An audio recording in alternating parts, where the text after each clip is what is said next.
Whether you're stuck in traffic, hitting the gym, or just winding down, we are here to spill the hottest tea from your favorite Bravo shows.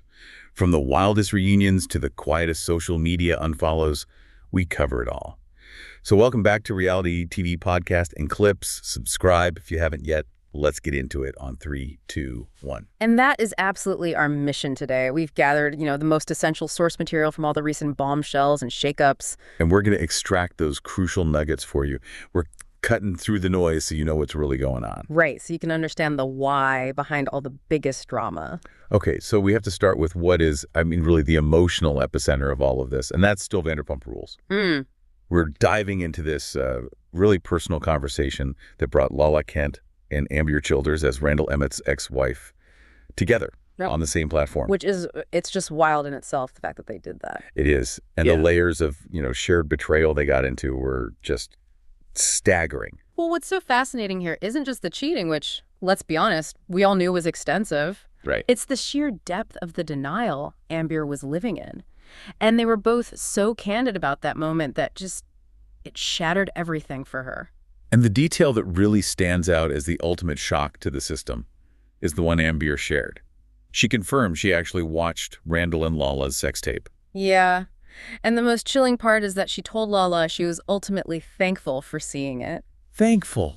That word tells you everything. It tells you everything about the paralysis she was in. She admitted she'd known about the serial cheating, but seeing that tape, her words were, "My whole life kind of just stopped." It was the emergency cord she couldn't pull herself. Exactly. The undeniable evidence she needed. And the emotional weight of it all was just crushing. She described feeling so trapped she wanted to die. She said she was half dead, taking pills just to numb the feelings. All to suppress what was happening. And she stayed, like so many people do, for her two daughters, London and Riley. It becomes this desperate sacrifice of your own well-being for this, illusion of a stable family. Right. But Amber made a really fascinating observation. She said she got good at following addicts and their patterns, and that Randall's cheating became like a calendar or clockwork. She normalized the trauma. She completely internalized the chaos. It became predictable for her. So she admitted, very honestly, that she wouldn't have left if it wasn't for that tape and the call from Lala. The denial was so powerful it needed that violent a shock to break her out of it. It really did. And we also got Lala's side of how it all became public on the show. She said it was Katie Maloney who found out at a barbecue from an actor's wife. Which gave Katie the solid confirmation she needed. It's a tragic symmetry, A private denial finally broken by an undeniable public truth. That's the pattern. Private betrayal needing public acknowledgement to force private action. We see it all the time. Okay, let's shift from the wreckage of denial to the strategic moves needed to survive on camera. We have to go to the Real Housewives of Orange County. Where the casting cycle is its own special brand of chaos. Starting with Katie GINELLA. Yep. Katie announced on social media that she was fired. She'd been on for 2 seasons, and the network is moving on to season 20 without her. She didn't really sugarcoat it either. She said it wasn't entirely surprising after all the stress of season 19. Which was a lot. All that drama with Gretchen Rossi and the whole communication thing between her husband, Matt Ginella, and Slade Smiley. It clearly took a toll. Matt's response was very telling. He just posted, "Onward," with a lot less tears and toxicity. Which is basically him saying the reality TV environment was, for them, just not sustainable. So as one person leaves the toxicity, production brings in stability. We know Vicki Gunvalson is confirmed to return for season 20. That's the classic move. When the cast gets shaky, you bring back an OG to anchor the whole thing. And speaking of anchors, the rumor about Heather Dubrow possibly moving to Beverly Hills just will not die. If that happens, that's a massive strategic play. It would link the two coasts. But the real toxicity in OC this season all came down to that one source. The anonymous, distorted voice phone call accusing Tamra Judge of being a leaker. The mystery that launched 1,000 fan theories. And now we have some clarity thanks to Shannon Beador. She went on Jeff Lewis Live and said point blank that she knows who the caller is. Right, and Jeff Lewis immediately denied it was him. Which was funny. But Shannon was interesting because she clarified that the caller is just a civilian. He's not someone looking for fame. Her proof was that he refused to film or even go to the reunion. He just had explosive information he wanted out there. And that detail connects directly to the historical allegations against Tamara, right? Oh, absolutely. I mean, sources have called her the no-one source for production leaks for years. And that she keeps a folder on everyone. A dedicated folder on each cast member, and that she spends hours researching negative information to use against them during filming. So you're saying this isn't just like petty gossip. That folder is a professional tool. It absolutely is. I mean, we as the viewers, we see it as mean or backstabbing. But for someone like Tamara, whose job is to create and drive story, that folder is her professional portfolio. It proves she can deliver the drama. It proves she's willing and able to deliver high-stakes, actionable drama.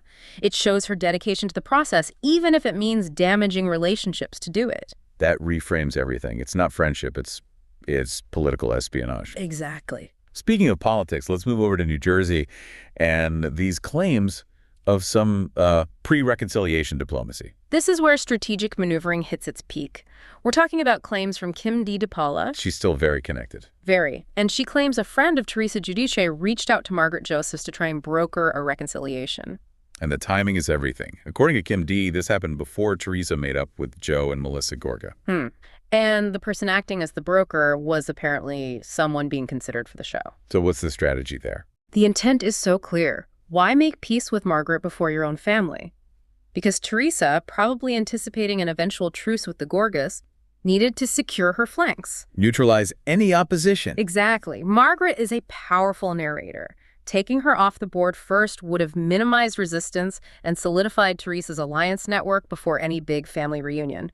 It's a preemptive strike. And meanwhile, Margaret has been saying the season 16 cast is totally up in the air. Right. She says casting could go in any direction, but the most important thing she said directly affects production. It was about her personal safety. She said she cannot put myself in a dangerous situation. And that she doesn't feel comfortable around certain people connected to Teresa. But she was careful. She specified she was not talking about Teresa herself. And that's the crucial part. The concern is with people in Teresa's orbit.